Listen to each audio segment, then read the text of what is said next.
우리가 십자가는 기독교를 상징하는 복음의 핵심 요소입니다.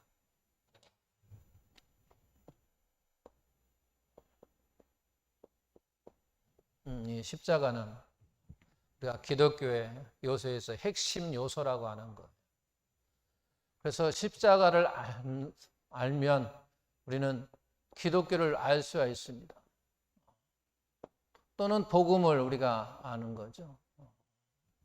십자가를 알면 십자가를 우리가 성경적인 그와 같은 이해를 하고 있다고 한다면 우리가 기독교도 역시 알 수 있다라고 하는 거죠. 또 우리가 복음도 알 수 있어요. 근데 우리가 만약에 십자가에 대해서 우리가 성경적으로 이해하지 못하고 알지 못한다면 우리는 기독교에 대해서 안다고 말할 수 없습니다. 또한 복음을 안다고 우리가 말할 수 없습니다. 그래서 우리가 기독교와 복음에 대한 우리가 모른다기보다는 많은 사람들이 오해를 하고 있는 경우가 많죠. 모른다기보다는 그것도 사실은 어떻게 보면 정확하게 보면 모르는 거예요. 잘못 알고 있는 것도 모르는 거니까. 우리가 사실은 오해하는 경우가 참 많다라고 하는 거죠. 오해하는 거 이게 많아요. 우리가 신앙생활을 하면서 오해하는 경우가 많다라고 하는 거죠. 십자가. 우리가 저 뒤에 보면 말미산이 있어요. 작은 산이에요. 그럼에도 불구하고 오르는 길이 제가 알고 있는 길은 4곳이 있습니다. 이 앞에서 올라가는 곳이 있고 좌측과 우측에서 올라가는 길이 있고 저쪽 뒤쪽에서 이쪽으로 넘어오는 길이 있습니다. 그러나 그 올라가는 길에 따라서 산의 모습은 다릅니다. 앞에서 올라가면 아파트 사이를 들여서 계단을 해서 올라가는 것이고 좌측으로 올라가면은 약간 돌길을 통해서 오르막길이 좀 힘들게 올라가고 있고요. 오른쪽은 그래도 좀 남아 길이 좀 좋습니다. 근데 뒤에서 이쪽으로 넘어오는 길은 제가 한번 와봤지만 주택을 사이 골목을 지나서 오르는 그 입구도 좀 좋지 않고 아파트에서 올라가는 길 쪽에 보면 그게 좋지 않아요. 길이 좀 잘 나 있지 않아요. 그래서 좀 어쨌든 산의 모습이 우리가 어디로 올라가냐에 따라서 그의 산의 모습이 달라지는 것처럼 우리도 이 십자가를 어떤 시각으로 바라보느냐에 따라서 그의 이해와 모습이 다르다라고 하는 거예요. 어떻게 십자가를 바라보느냐에 따라서 그에 대한 의미와 이해가 우리가 다르다라고 하는 거죠. 우리는 십자가 하면 3가지를 일단 기본적으로 생각을 해야 돼요. 그냥 십자가 하면 그냥 십자가 하나만 우리는 십자가 하면 기본적으로 3가지를 생각을 해야 된다라고 하는 거죠. 기본적으로 3가지를 우리가 생각해야 돼요. 우리는 십자가 하면 어떤 생각을 해야 되냐면 먼저 예수님 입장에서 보는 시각입니다. 관점이란 말이야. 예수님으로서 바라보는 시각. 또 뭐가 있을까요? 믿지 않는 사람들이 바라보는 시각이 있어요. 그러면 또 뭐가 있겠어요? 이제 믿는 사람의 시각으로 바라보는 개념이 있다라고 하는 거죠. 자, 예수님의 관점에서 볼 때는 어떤 거냐? 십자가는 뭐냐라고 할 때 뭐 할 것이에요? 하나님께 순종이라고 하는 거죠. 하나님께 순종한 거예요. 십자가는 예수님의 입장에 볼 때는 하나님 아버지께 받은 그와 같은 명령, 그에 같은 순종을 한 거라고 하는 거죠. 그와 동시에 또 십자가는 예수님의 입장으로 볼 때는 또 십자가는 뭐냐면 당연히 어떤 거겠어요? 모든 사람의 죄를 지불한 거예요. 모든 사람의 죄를 지었다라고 하는 거죠. 짊어졌다는 거예요. 짊어졌다라고. 짊어졌다. 모든 사람의 죄를 짊어지고 그 십자가에 못 박혀 죽으셨다라고 하는 거죠. 믿지 않는 사람에게는 십자가는 어떤 연관이 되어 있을까? 바로 구원과 연관이 되어 있다라고 하는 거죠. 이 구원과 연관이 됐다라고 하는 거죠. 바로 1번, 우리 예수님께서 나를 위하여 나의 죄를 대신하여 십자가에 죽으셨다라고 하는 것을 인정하고 그것을 믿을 때, 인정하고 믿을 때 바로 구원이 이루어진다고 하는 거죠.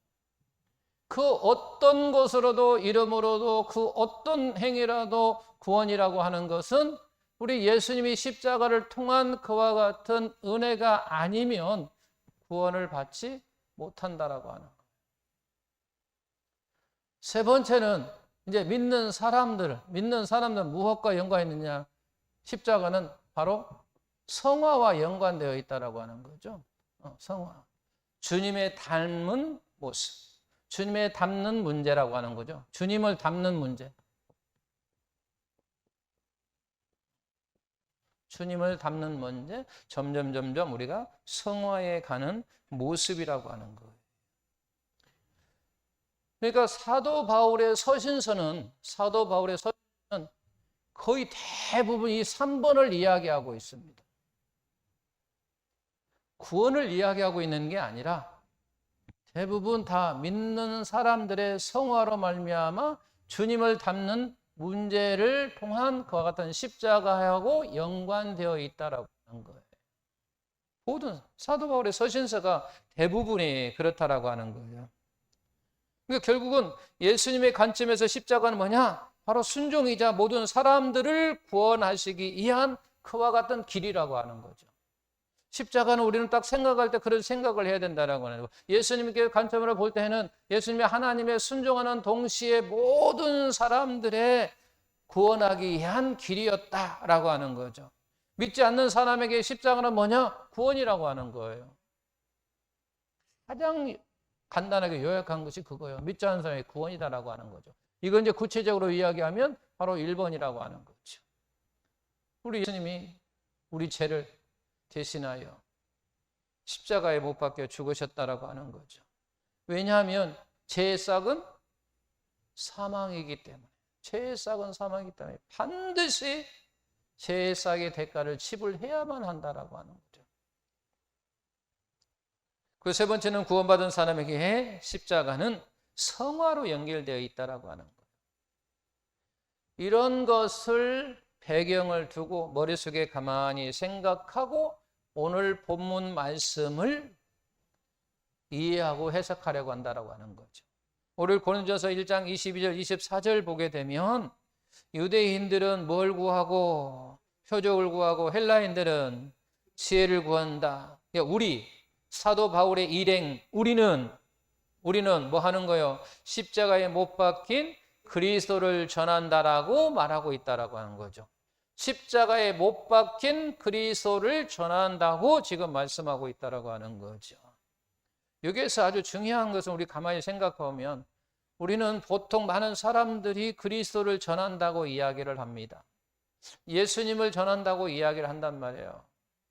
그리스도를 전한다고 말하는. 근데 사도 바울은 정확하게 뭐라고 이야기하냐면 십자가에 못 박힌 그리스도를 전한다라고 이야기를 하고 있다라고 하는 거예요. 이게요 어마어마한 차이예요. 이게 그리스도를 전한, 우리는 그냥 쉽게 그리스도를 전한다고 말하는 거하고 십자가에 못 박힌 그리스도를 전한다라고 말은요 극과 극이라고 하는 사실이에요. 이 십자가에 못 박힌 그리스도를 전한다 그런 얘기죠. 십자가에 못 박힌 그리스도를 전한다는 얘기도. 근데 이 십자가를 대부분 뭐 하냐면 떼어버리고 우리가 그리스도만을 전하는 경우가 많다라고 하는 거죠. 이게 바로 우리가 잘못 이해하고 착각하고 오해하고 있는 거라고 하는 거예요. 그러면 왜 우리는 십자가를 떼어내고 그리스도만 전하느냐? 그리스도만 왜 우리는 전하는가?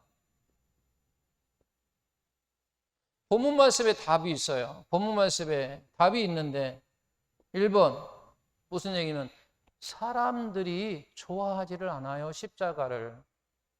뭐 한다고요? 사람들이 뭐 한다고요? 십자가를요 좋아하지 않는다는 얘기예요. 그러니까 십자가를 떼어내고 그리스도만 우리가 전한다라고 하는 거예요.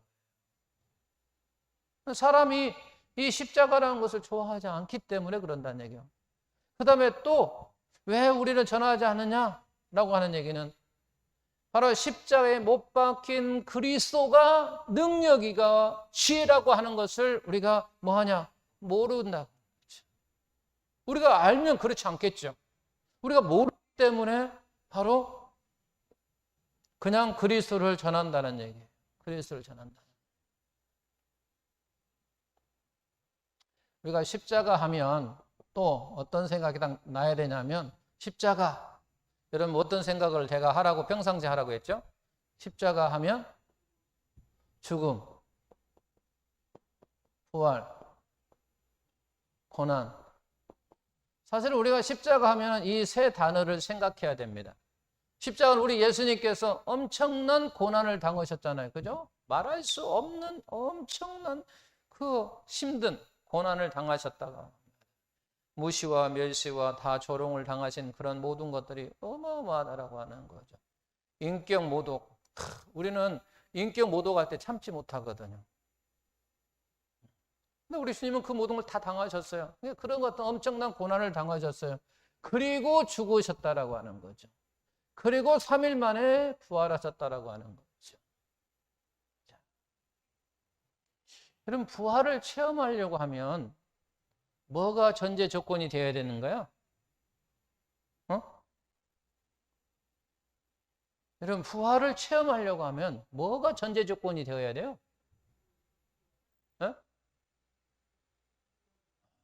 죽음. 죽지 않는 사람이 어떻게 부활을 체험합니까? 죽어서 살아나는 것이 부활이니까 절대 산 사람은요 부활을 체험할 수가 없어요. 그러니까 부활을 체험하려면 반드시 죽어야 돼요. 죽어서 살아나는 것이 부활이니까 반드시 부활이라고 하는 것은요 죽음이라고 하는 것을 하지 않고서는 절대로 체험할 수 없는 거예요. 부활이라고 하는 것은. 자, 우리는 성공할 때 매우 좋아합니다. 그런데요 반드시 뭐가 있을 때 성공이 좋아합니까? 실패라고 하는 것을 할 때 성공을 좋아하는 거예요. 여러분 하는 일마다 잘 돼 보십시오. 그거 별로 좋아하지 않아요. 좋은 것을 몰라요. 우리가 우리 속에 실패라고 하는 것을 이미 알고 있기 때문에 성공하면요 좋다라고 행복하다고 기쁘다고 막 잔치하고 하죠. 아이 처음부터 실패라고 하는 것을 모르는 사람은요 계속 좋아하면 좋으면 그것이 성공인 조차도 몰라요. 내가 성공했다고 하는 그 자체도 모른다니까요. 그러나 우리가 실패라고 하는 것은 여러분 가난해보지 않고서는요 부자가 부자인지를 몰라요. 죄송하지만 엄마가 가지고 있는 사람이 부자입니까? 비교가 있어야 된다는 얘기죠. 저보다 장로님이 더 잘 살아요. 부자예요. 이렇게 비교한다는 것은 뭔가 비교거리가 있어야 된다는 얘기예요. 그런데 장로님 혼자만 계셔. 그럼 부자입니까? 가난하다고 볼 수도 있고 부자라고 볼 수 있는 거예요. 답이 없는 거예요. 저하고 비교할 때 좀 경제적으로 나은 거예요. 그러니까 부활이라고 하는 것도 마찬가지예요. 죽음이라고 하는 것이 없으면 절대로 체험할 수 없는 거라고 하는 거죠. 고난도 맞잖아요. 고난. 사람 고난은요 싫어한다. 그래서 여기 보면 십자가는 사람들이 다 싫어한다고 그랬잖아요. 사람들이 다 싫어한다고 했잖아요. 고난이라고 하는 것을 하고 싶지 않아요. 해봤잖아요. 다 체험해봤잖아요. 그래서 또 내가 어떤 고난을 당하고 싶은 생각이 없는 거예요. 또 누가 죽고 싶은 사람 있나요? 없어요. 그러니까 사람들은 싫어하는 거예요. 그런데 여기에 보면 십자가에 못 박힌 그리스도를 전하다 보니까 주님은 죽었어요. 부활하셨어요. 이 체험을 하신 분이란 말이에요. 죽음에서 살아나는 그런 체험을 하셨다라고 하는 거죠. 우리도 죽어봐야 안다라고 하는 거죠. 그래서 우리가 말씀 전하면 그런 거죠. 앞에 이 부분 빼고 부활은 얼마나 좋아요? 일단 우리 의미로 살아난 것이니까 그게 이야기하는 거예요. 앞에 십자가는 딱 빼버리고 앞에 십자가 이 부분은 좀 빼버리고 뒤에 부분만 예수 믿으면 건강합니다. 잘 됩니다. 형통합니다. 이렇게 좋은 소리만 한다라고 하는 거죠. 여기 좋은 곳이 어디 있어요? 딱 빼고 이렇게 한다는 거죠. 앞에 고난도 있다라고 하는 거예요. 당신 예수 믿다가 죽을 수 있어요? 라고 말할 수 있어야 되는 거죠. 당신은 예수 믿고 죽을 수도 있어요. 건강하고 형통하고 평강이 넘치고 그런 것만 있는 게 아니라고 하는 거죠. 사람들이 그런데 결국은 십자가에 못 박힌 그리스도를 전해야만이 그 사람이 고난을 당해봐야 그 나머지도 알 수 있는 거죠. 고난을 당해봐야 평강이라고 하는 것이 얼마나 좋은지, 내가 얼마나 편안한 것을 안다라고 하는 거죠. 고난이라고 하는 것을 겪어봐야, 배고픈 것을 당해봐야 배부를 때가 좋다라고 하는 것을 우리가 행복한 것을, 좋은 것을 느낄 수 있다라고 하는 거예요.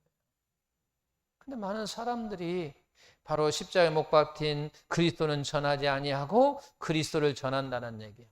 그래서 사도 바울은 정확하게 이야기해요. 나는 십자가에 못 박힌 그리스도를 전한다라고 하는 얘기예요. 그리스도를 전한다. 우리도 마찬가지예요. 그래서 그냥 예수 믿고 좋은 것만 아니고 우리는 다 지옥 가. 왜?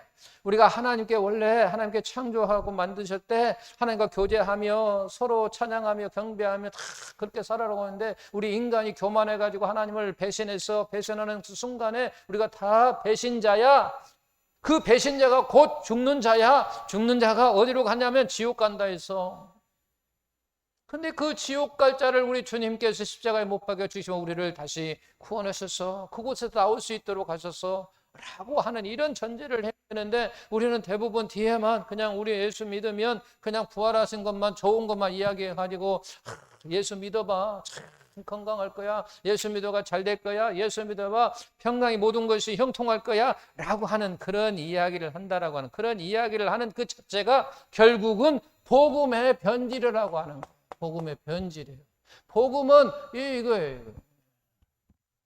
이만큼 한다면 이것은 복음의 변질이라고 하는 거예요. 우리는 무엇보다도 십자가에 못 박힌 그리스도를 전하는 그런 저와 우리의 삶이 되기를 예수님의 이름으로 축원합니다. 그러면서 24절을 가만히 보게 되면 우리는 그걸 알 수가 있어요. 자, 구원받은 사람은 하나님의 부르심을 받은 자라고 여기 말씀하고 있습니다. 하나님의 부르심을 받은 자, 24절에 등장하는 유대인과 헬라인은 하나님의 부르심을 받은 자들이라고 하는 거예요. 부르심을 받은 자.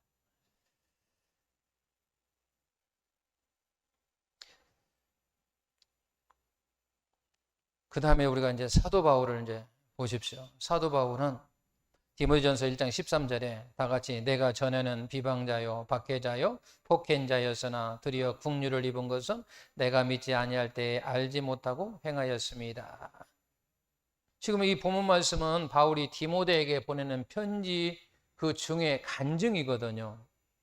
여기서 지금 전에는 이 말은 무슨 의미예요? 전에는 바울이 구원받기 전이라는 얘기죠.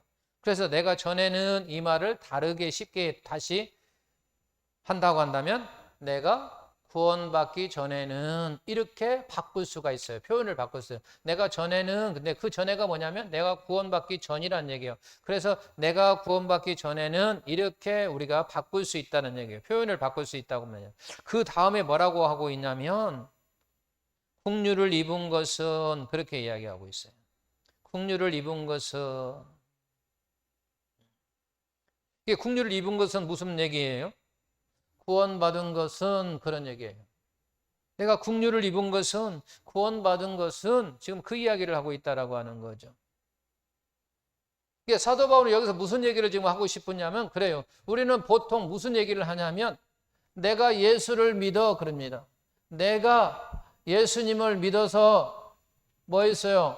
구원받았다고 이야기를 한단 말이에요. 내가 예수님을 믿음으로, 내가 교회를 잘 다님으로 이렇게 이야기했다라고 합니다. 근데 사도 바울은 지금 그렇게 이야기하고 있지 않다는 거예요.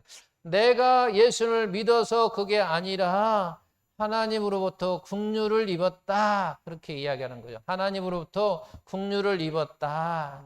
내가 구원받은 것은 그냥 하나님으로부터 뭐 했다? 국류를 받았다라고 이야기를 하고 있다라고 하는 거죠. 국류를.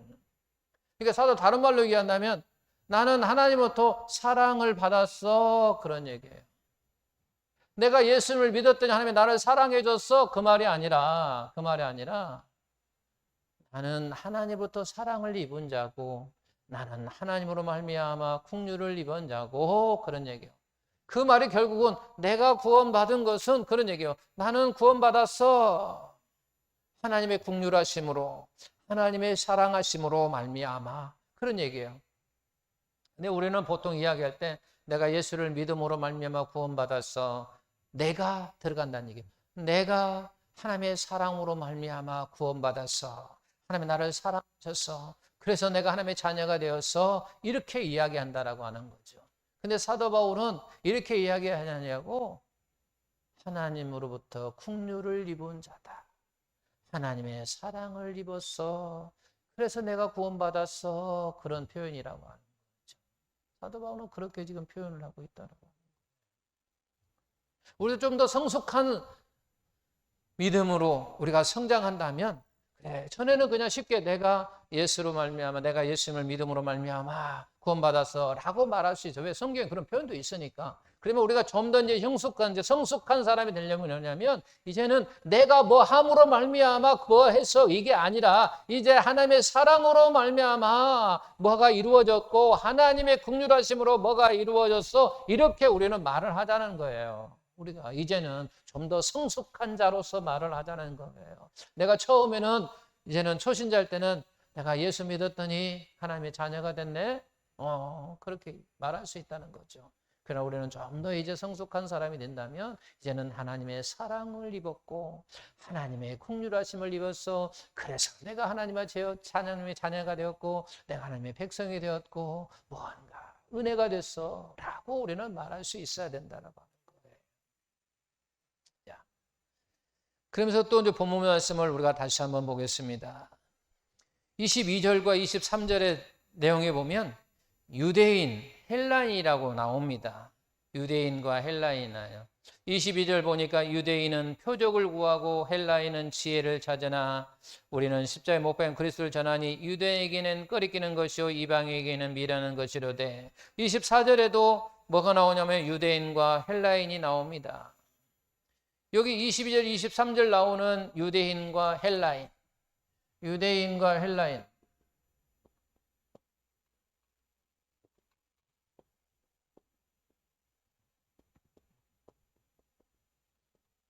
24절에도 유대인과 헬라인이 나옵니다. 같은 사람입니까? 다른 사람입니까?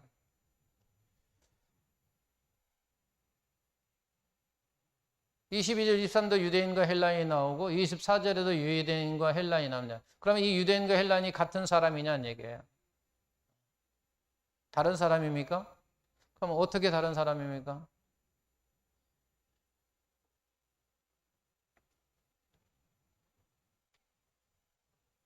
극과 극이에요. 이게 유대인 똑같은 것과 같지만 전혀 다른 사람.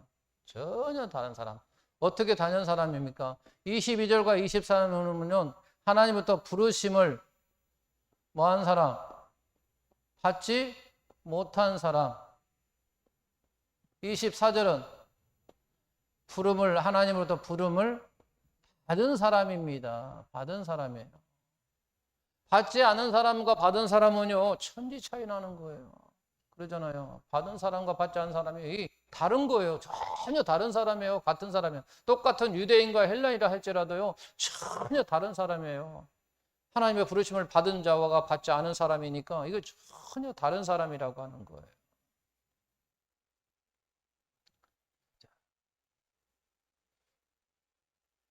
바울은요, 구원받은 사람을 하나님의 부르심을 받은 자라고 지금 말씀하고 있는데, 바로 이 24절을 보게 되면 부르심을 받은 유대인과 헬라인들을 뭐냐라고 할 때 교회라고 이야기하는 거예요. 교회라고 하는 거죠. 이 건물 형태의 교회가 아니라 거룩한 무리 교회, 우리 성도를 가리킨다라고 하는 거예요. 그리고 이 24절 말씀을 통해서 우리가 볼 때 또 유대인과 헬라인에게 대한 뭐가 없다, 차별이 없구나라고 하는 것을 우리가 알 수 있다라고 하는 거죠. 우리가 사는 이 세상에는요, 크게 세 종류로 분류할 수가 있어요. 표적을 구하는 유대인, 본문에서 말하는 표적을 구하는 유대인, 지혜를 구하는 헬라인, 그리고 하나님의 부르심을 받은 우리. 이게 함께 공존하고 있다라고 하는, 이게 함께 공존하고 있어요. 그 함께 공존하고 있다라고 하는 그 증거가 뭐냐? 바로 차별이 없고 함께 공존한다는 게 뭐냐? 사도행전 18장을 보게 되면 바울은 아덴을 떠나서 고린도에 이르러 자기 생업, 자기의 직업, 천막 많은 직업을 만들다가 아마 누구를 만났어요? 아글라와 브리스길라 부부를 만났어요. 자기 일하는 것이 생업이 뭐냐면 천막 만드는 일을 해요. 그래서 아마 천막 많은 일을 하다가 그분하고 이렇게 만난 것 같아요. 그 만나서 서로 이야기를 해보니까 그도 유대인, 나도 유대인, 그가 하나님을 부르심을 받은 자, 나도 부르심을 받은 자였다라고 하는 거예요. 그래서 바울과 아굴라가 바로 고린도 교회에서 만났다라고 하는 거예요. 자, 그때 이제 사도 바울이 어떤 일을 했습니까? 사도행전 18장 4절 6절 내용에 보게 되면 안식일마다 바울이 어디에 들어갔어요? 회당에서 강론하고, 여기서 회당에서 강론하시는 뭔 이야기를 했을까요? 십자가에 못 박힌 그리스도를 전하고 있었다라고 하는 거죠. 그 강론하고 때 유대인과 헬라인들을 권면했다, 말씀을 전했다고 하는 거죠. 그때 실라와 디모데가 마게도냐로부터 내려오매 바울이 하나님의 말씀을 붙잡혀 유대인들에게 예수는 그리스도와 밝히 증언하니 그들이 대적하며 비방하거늘 바울이 옷을 털면서 이르되 너희 피가 너희 머리로 돌아갈 것이요 나는 깨끗하니라.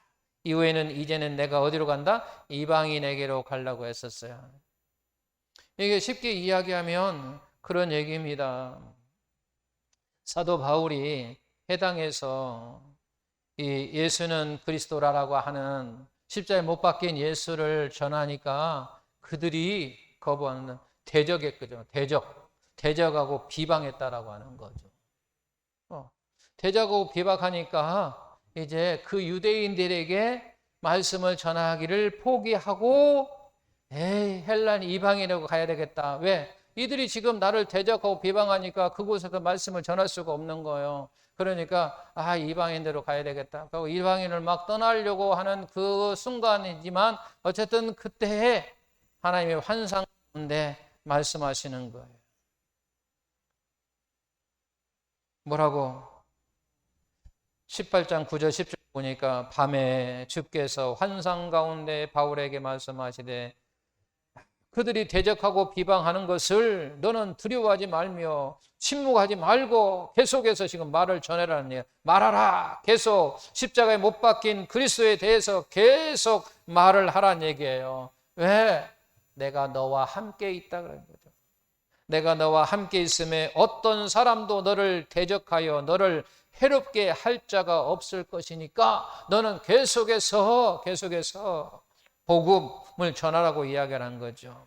그러면서 하나님께 그에게서 이 고린도에는 지역에는 내 백성들이 많다. 내 백성들이 많다라고 하는 거죠. 비록 지금 바울이 아직 만나지는 못했어요. 지금 만나지는 못했지만 지금 고린도 때는 하나님의 부르심을 받은 유대인들과 헬라인들이 많다. 지금 많이 있다라는 거예요. 내가 비록 지금 현재 사도 바울이 내가 지금 현재 유대인과 헬라인 하나님의 부르심을 받은 자들을 내가 만나지는 못했지만 하나님의 음성이 뭐냐면 이곳에 바로 내 백성이 많이 있다라고 하는 거예요. 내 백성이 많은데 아직 나는 그들을 만나지 못한 거예요. 그러니까 계속해서 말씀을 전해라는 얘기죠. 계속해서 복음을 전해라. 복음을 계속 전하니까 하나님께서 부르심을 받은 자들을 만나게 해주셨어요. 그 만나게 해주시니까 만날 수 있었고 그 공동체가 바로 고린도 교회가 탄생하게 되는 거죠. 만약에 사도 바울 생각대로 이곳 말씀을 막 전하니까 자기를 대적하고 비방하니까 다른 데로 가야 되겠다 해가지고 다른 데 갔으면 고린도 교회는 태생이 하지 않았다는 거예요. 근데 하나님께서 밤에 환상 가운데 나타나서 이곳에 이 지역에 이 고린도 지역에 내 백성이 많으니까 너는 두려워하지 말고 침묵하지 말고 십자가에 못 박힌 그리스도를 계속 전해라고 이야기한 거죠. 네가 지금은 그들을 내가 부르신 그들을 지금 너는 아직 만나지 못했지만 내 백성이 많다라고 하는 거예요. 시간이 되니까 그 하나님께 부르심을 받은 자들을 만날 수 있었고 그 만남으로 말미암아 그 공동체가 생겼는데 그 공동체가 바로 고린도 교회가 태생하게 됐다라고 하는 거죠. 이런 부분을 보면 전도라고 하는 것은 우리가 어떤 사람을 설득해서 주님을 믿도록 하는 것이 아니라는 것을 알 수가 있어요. 우리가 보통 어떤 사람을 내가 말을 잘해서 설득해서 교회로 인도한다고 우리가 생각하는데 그것도 우리가 오해라고 하는 거죠. 잘못 생각하고 있다라고 하는 거예요. 그 전도라고 하는 건 뭐냐? 창세전에 하나님께서 택하신 자 그리고 부르신 사람에게 그냥 내가 십자가에 못 박힌 그리스도를 그냥 전파하는 거예요. 전하는 거예요. 내가 그들을 설득해서 예배당으로 인도하는 게 아니라 하나님께서 이미 오래전에 창세 전에 이미 택하시고 부르심을 받은 자들에게 나는 십자가에 못 박힌 예수 그리스도 그냥 전하는 거예요. 전하는 거예요. 그런 쪽에 보면 전도라고 하는 건 매우 쉬워요. 그죠? 그러나 십자가에 못 박힌 그리스도를 전하다 보면 하나님의 부르심을 받지 않은 사람들이 대적하고 비방하니까 우리가 전도가 어려운 거예요. 그러니까 사실 하나님 말씀대로 하면 우리가 쉽지만 그러나 하나님의 부르심을 받은 사람도 있지만 이렇게 부름을 받지 않는 사람들이 회당에 날마다 가서 강론했지만 많은 사람들이 그들을 받지 아니하고 대적하고 오히려 비방하니까 그곳을 떠나가려고 했지만 그곳 하나님께서 환상 가운데서 떠나지 마라, 침묵하지 말라, 두려워하지 말라, 너를 해할 자가 없을 것이다 해서 계속해서 하니까 하나님께서 택하신 자, 하나님께 부르심을 받은 자들과 만남이 이루어졌다라고 하는 거죠. 그 만남 속에서 공동체가 생기는 거죠. 그 공동체가 바로 고린도 교회가 생겼다라고 하는 거죠. 이런 것처럼 우리도 마찬가지라고 하는 거죠. 내가 어떤 사람을 설득하면 왜 설득이 안 되는가라고 하는 고민할 필요 없어요. 그냥 쉽게 그 사람 아직도 하나님의 부르심을 받지 않은 자라고 우리가 생각하면 되는 거예요. 그냥 우리는 최선만 다하면 되는 거예요. 십자가 못 박힌 그리스도만 전하는 것 그 부분만 우리가 최선을 다하면 되는 거예요. 그리고 오는 것은 하나님께서 부르심을 이미 오래전에 창세 전에 하나님부터 부르심을 받은 자가 이제 때가 되매 그가 오는 것이고 정착하는 것이고 신앙생활을 하게 되는 거예요. 우리가 신앙생활을 하다 보면 정말 안타까운 일들이 많죠. 이제 조금 더 성숙해졌더라면 좋았을 것을. 이렇게 우리가 바라는 그런 사람도 있고 저런 사람도 있고 그러잖아요. 참 안타까워요. 안타까울 필요까지는 없다고 저는 생각합니다. 오늘 말씀 보니까 모든 건 하나님께서 하시는 일이라는 거죠. 하나님께서 하시는 일이니까. 우리가 사실 안타까우면 더 기도하기는 사실이에요. 그러니까 그런 쪽에서는 우리가 안타까운 마음이 있어야 되지만 그 사람이 더 잘하고 못하고 이런 부분에서는 우리가 안타까울 필요 없다는 거지. 그런 부분에서는. 근데 어떤 사람 보면 안타까운 마음으로 우리가 그 마음을 가지고 하나님 기도하는 것은 우리가 필요합니다. 근데 우리가 아무것도 느끼지 않으면 기도하지 않잖아요. 근데 그 느끼는 것은 우리가 좋은 거예요. 그러면 그 느끼는 결국은 하나님이 나에게 저 사람을 위해서 기도하라고 아마 하는 거지. 그걸 느끼게 하는 거잖아요. 느끼게 하는 거.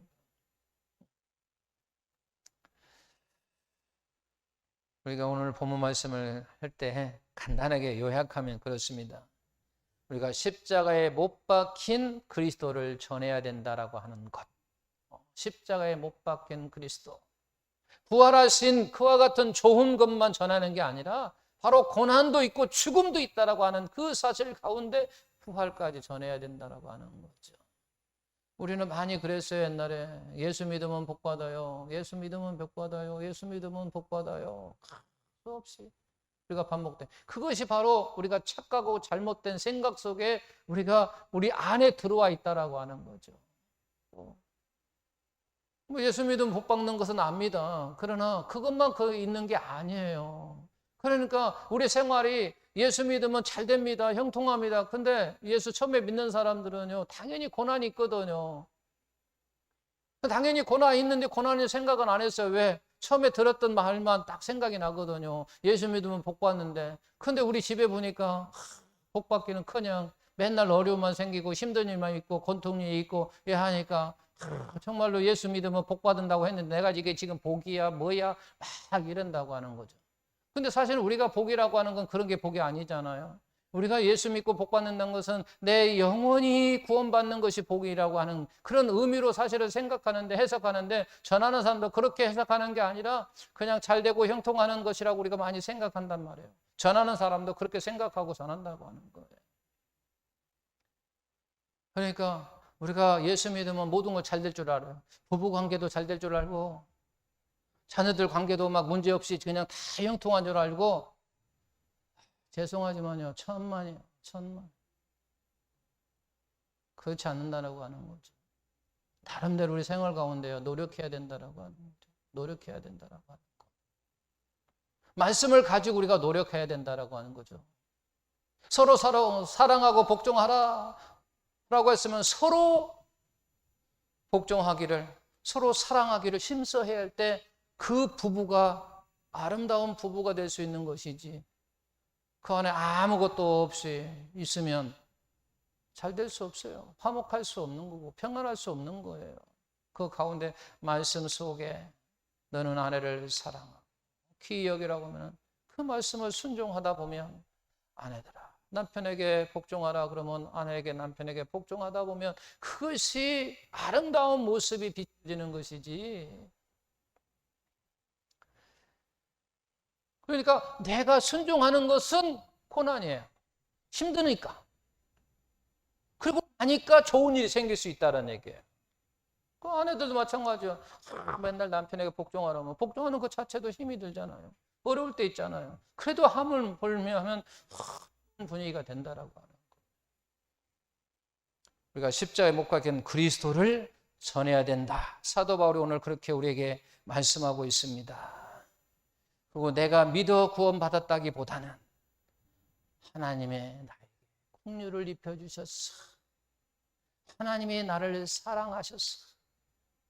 하나님의 사랑이 구원으로 이루어졌고 하나님의 긍휼하심이 내가 하나님의 자녀가 되는 그와 같은 결과가 되었다라고 하는 거예요.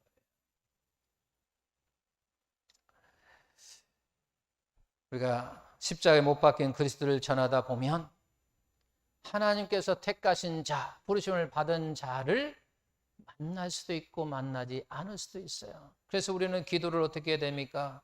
하나님께 부르신 사람을 만나게 해달라고 해야 된다라고. 하나님께서 택하신 자, 하나님께 부르심을 받은 자를 만나게 해주세요. 그런 얘기죠. 그런 자를 만나게 해달라고 기도함으로 그를 만날 때 역사가 이루어지는 거죠. 그 이제 전도의 역사가 이루어지는 거죠. 그런 은혜의 삶이 저와 우리 성도들에게 이루어지기를 예수님의 이름으로 축원합니다.